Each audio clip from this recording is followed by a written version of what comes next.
Welcome to A Spirited Debate. I'm Lauren Green. Well, for nearly 10 years, Gavin MacLeod played the stoic but humble Captain Merrill Steubing on the TV series The Love Boat. But after the show's final docking, Gavin MacLeod took on another fantastic journey, and that is a fantastic journey of one of faith. He writes about that and more in his new book, This Is Your Captain Speaking, My Fantastic Voyage Through Hollywood, Faith, and Life. And Gavin MacLeod joins me now. Welcome. Thank you. You know, we talked a few years ago about your faith, and I was really surprised because I watched Love Boat religiously when I was younger. We won't say that, how young. But anyway, but why did you write this book? Why did you need to write this book?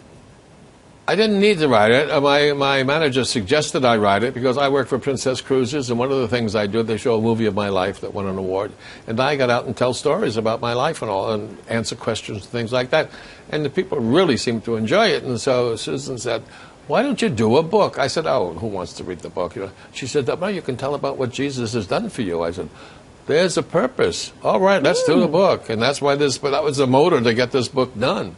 You know, in fact, you dedicated to the captain of your life, which I assume is... Well, you know who that is. Yes. He came to give me life and give it more abundantly. And has he or what? Yeah. Well, you know, you've clocked more than, what, 6 decades as an actor? I mean, you started very young. Yeah. But you start out the book talking about...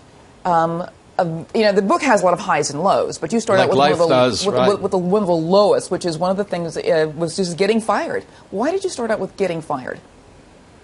I got fired because I wasn't given a chance. I got fired, looking back on it, I got fired because the leading man, the star, Hal March, wanted somebody else for the part. He lived in New York. I was cast in California by the real director of the show. And I go to work, and they're all working there. And, I mean, I rented a car to get out there to work. I bought a new sweater. This is going to be a big thing for me. And I get there, and we start rehearsing for a couple of minutes. They said, cut. It was lunchtime. I go in to have some Jell-O because I'm on a diet. And I'm with Stubby K, that great New York singer, wonderful actor. I go in and start looking at my script again. The assistant comes in and he says, Gavin, he says, the casting man wants to see you. I said, okay. He says, why don't you take your... Wait. I said, where is everybody? He said, oh, we're going to a different setup. Okay. Well, he said, why don't you bring your script? I said, okay. He said, why don't you bring your sweater, too? I said, okay. So I start walking down to the office. I'm a naive kid in my 20s. And I said, why did he tell me to do? Am I being fired? I can't believe I'm going to be fired. The only thing I thought I could do was act in life. So I finally get down to the office, and he said, yeah, you're being replaced. I said, oh. He said, he's giving his friend the job who he's always wanted to give the job to. I said, you're going to get paid anyway. I said, I don't care about the money. I have to go and tell my wife I've been fired. The only thing I could, I went to my agents. I'm crying all over the place. I said, I'm going to bring the car back early, you know, the rental car. Everything was a disaster. And I got home and I told my wife, I said, look, I think we're going back to New York. If it's like this out here, I don't want to live in this environment. But the very same day. That very same day, I got a phone call from my agent. He said, you know Blake Edwards? I said, I know who he is. He says he wants to see you at 4 o'clock for a new pilot.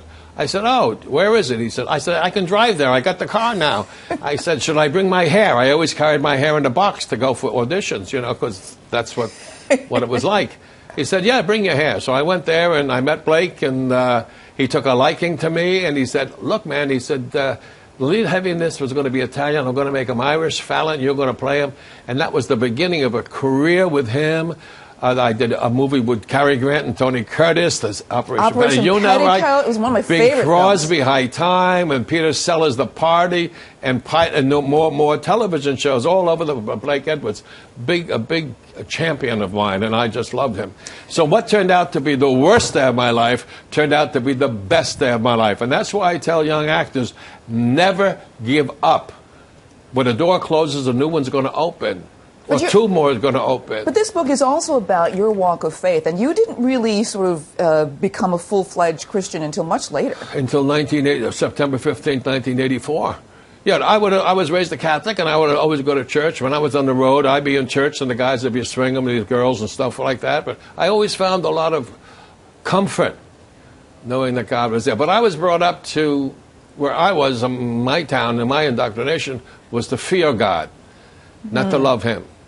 And so I've come to know that I love Him more than anything that's ever happened. I went into a New Age thinking once where I did everything for myself. I just say it out loud, it was going to happen, you know, and I messed things up. But when I turned my life over to Jesus and knowing that He is the king of my life. He came that I would have life and have it more abundantly and give it all to him. My father died when I was 13. I wasn't used to going to a father figure. I thought, even though Jesus was young, he's still the Son of God. Wow. And they're with their hands out saying, give it to me. I'll help you. I'll help you. This book is wonderful, and the book explains a lot of your conversion, and it's very emotional. I love so many parts of this book. But I wanted to ask you about just sort of giving advice to young actresses and actors. I mean, we talked about Miley Cyrus and that whole twerking thing. I mean, if you could have given some advice to someone like that, what would it be? I would tell them to, what it took me to learn years, to know that God is in control if you recognize him as God. Mm-hmm. And he will direct your path.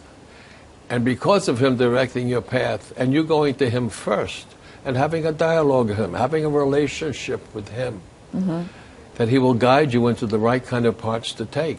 You'll know which ones to turn down and which ones to do. And you'll have a security in there, you'll have a happiness, and the joy of the Lord is your strength. You'll have strength to go on day after day after day, and you will be a happy, fulfilled person. Listen, the most important thing, these are baby steps down here. This life we're going through, I'm 82, and I only have a few more years left. 82. Thank you, but I have a few more years, 81, right? A few more years left, but I know where I'm going after this life experience. I'm going to be in heaven with my Lord and Savior. Wow. How many people just call you a Captain Stubing all the time? Many, many, many people. Many, and it's so nice because some of the parts I played, I don't want to be called by those people. Now, this has been a really wonderful gift from God. They made the pilot twice before with other captains with a lot of hair, never sold. Got me to play it.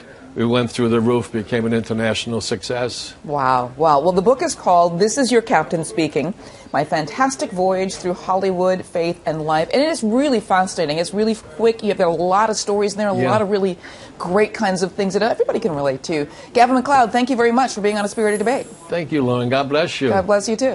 And thank you.